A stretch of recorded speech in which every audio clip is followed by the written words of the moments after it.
Carter Brown, Mysteries. Adventures in excitement and suspense, based on the best-selling novels by the slick storytelling sensation, Carter Brown.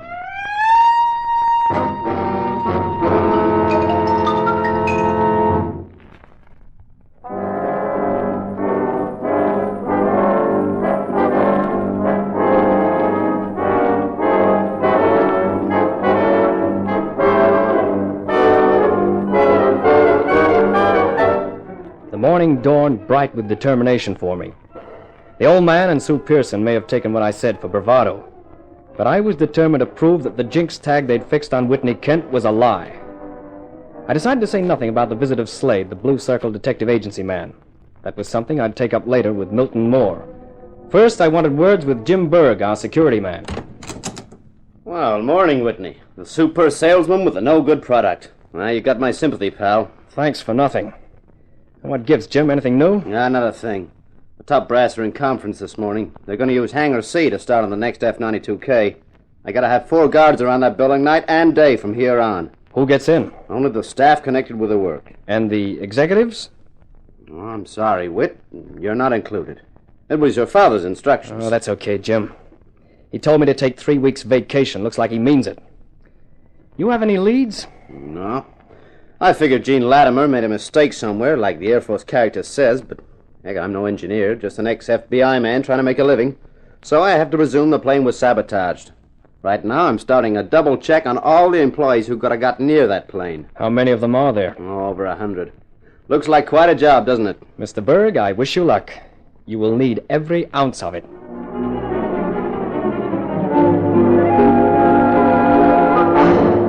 Well, you're around bright and early, Whitney. Just paying my round of calls.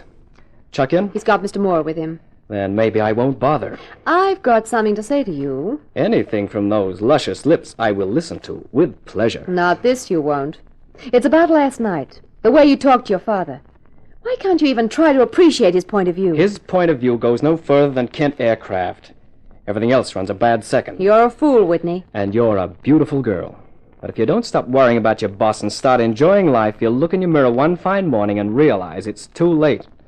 You'll finish up senior stenographer till they pension you off. Oh, Sue.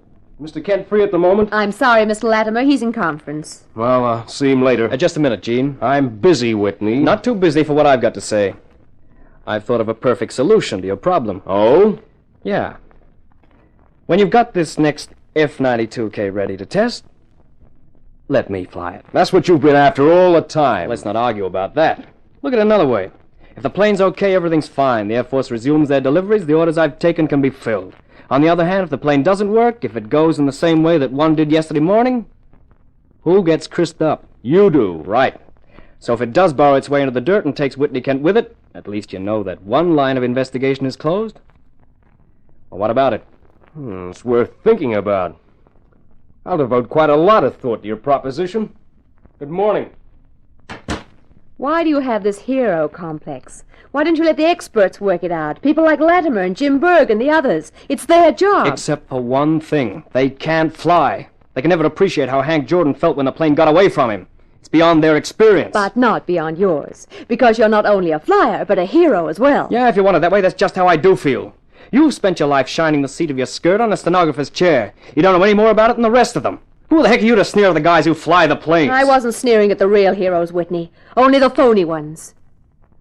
Thanks for those kind words. One of these days you'll eat them. And they'll give you indigestion. I swept out of our office and headed down the corridor to the office of Milton Moore. I figured he'd be finished with his conference with Chuck pretty soon, and I wanted to talk with the new director. It was easy to ignore Moore's red-headed secretary's protests, though not her profile, and I settled down in his private office to wait. Is this the customary procedure around here, Mr. Kent? Bursting into people's offices without permission? Oh, I'll give you permission, Mr. Moore. You can come right in. Your kind of behavior is something I am not accustomed to. There's something I'm not accustomed to either. That's having a private detective go through my bags in my hotel room. Oh? A Blue Circle agent, name of Slade. That's the outfit you engaged, isn't it? What's the idea of having them investigate me? Even a young pup like you ought to have sense enough to see that Latimer's accusations against you, wild as they may have been, should be checked. Now, will you get out of my office? In a minute. How are things with the Ace Aero Corporation these days? I wouldn't know. How were they when you left? All right. What were they building? Jets, naturally. Bombers or fighters? Fighters. As good as the F-92K? No. Just what is it you're trying to insinuate, young man? I was just wondering. You pulled Ace Aero out of trouble. You put them back on their feet, then left them. I wondered why. I wondered if you still had any association with Ace Aero. Financial association, I mean. It just occurred to me that if you had, you were backing a losing proposition when Kent Aircraft produced the F-92K. Is that all? No. It also occurred to me that, on the other hand, if Kent Aircraft had a lot of trouble with their planes, then maybe Ace Aero could buy them out cheaply when the psychological moment came. And if Ace Aero could then build the F-92K without bugs, they could sell them, couldn't they? Are you seriously suggesting that I would descend to murder just to protect my capital? I'm not suggesting anything. I'm only thinking out loud. I must say you go in for original thinking, Kent. I'd better tell you some of the facts of an executive's life. I didn't have any capital interest in Ace Aero for one simple reason. I didn't have any capital. The 25% holding I have in your father's organization was bought with money loaned to me by Owen Holmeyer. He wanted to invest some money in this firm. He knew what I'd done for Ace Aero, so he was prepared to lend me capital to invest. He thought of it as a safeguard for his own investment. Oh. So you see, Kent, that if anyone has good reason for wanting Kent Aircraft to sell their F-92Ks again, it's me. I guess so. Now, do you mind leaving my office? I've work to do.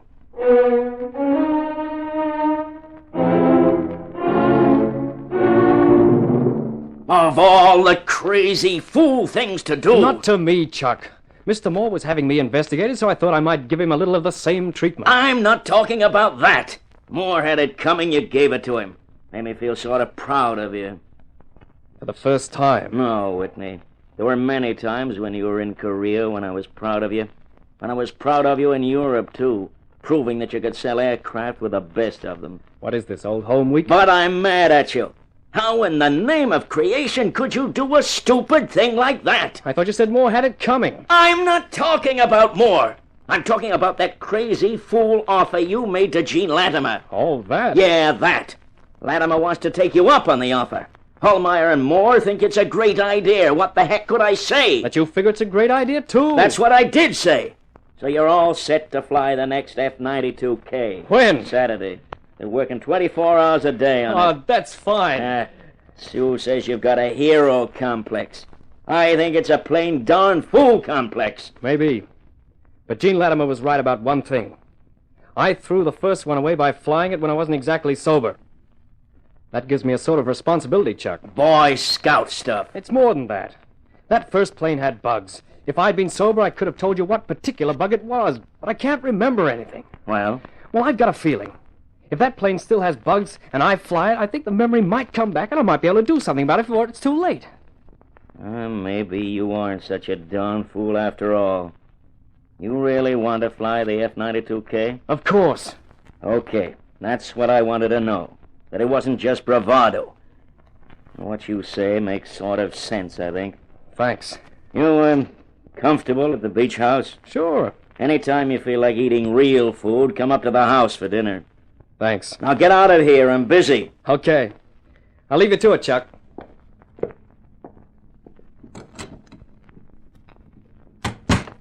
Well, congratulations, Whitney.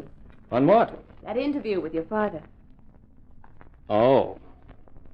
The perfect secretary. Keeps the intercom open so she can hear everything that goes on, huh? Well, I don't make a habit of it, but I did that time. Come here, Whitney. What for? I'd like to kiss you.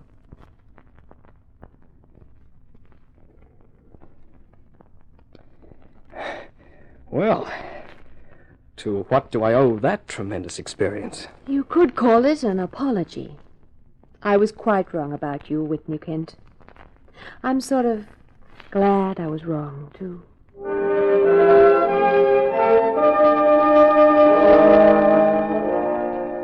I'd spent a lot of my time waiting, especially in Korea. But no waiting time was as bad as the days while the F-92K was got ready. Came Friday, and I went down to the plant. The old man was with me. We're fixing the takeoff at 7 a.m. tomorrow, Whit. I've got it cleared with the Air Force, okay, 30 minutes. They've defined the area and so forth, so you can collect all the dope this afternoon, met reports, etc. Sure. I thought I'd collect some flying gear today. I've had it taken into the hangar here. Berg's doubling the guard tonight and is watching things himself as well. Good. Oh, there's Latimer, stroking the fuselage like it was a tame cat. Hello there, Gene. Hi, Whitney. Well, there's nothing wrong with it. I've checked every inch of it. Then I shouldn't have any trouble tomorrow. Whitney, it occurs to me that I said a lot of stupid things a while back. I'm sorry. That's okay, Gene. I can appreciate how you felt. And that's my gear there, huh? Yeah. I think I'd like to take the parachute out and have a look at it. But it's all packed. Then I'd like it unpacked. After all, I'm flying this Butterbox tomorrow. Okay, Whitney, whatever you say.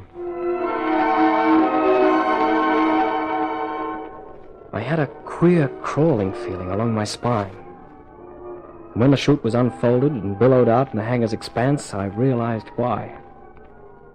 There was a 6-foot slit across the center. That chute wouldn't have brought a mouse down safely, let alone a guy of my weight. Latimer, what's the meaning of this? Don't ask me, Mr. Kent. As far as I knew, that chute was checked and packed properly. Lucky for me, I took a look.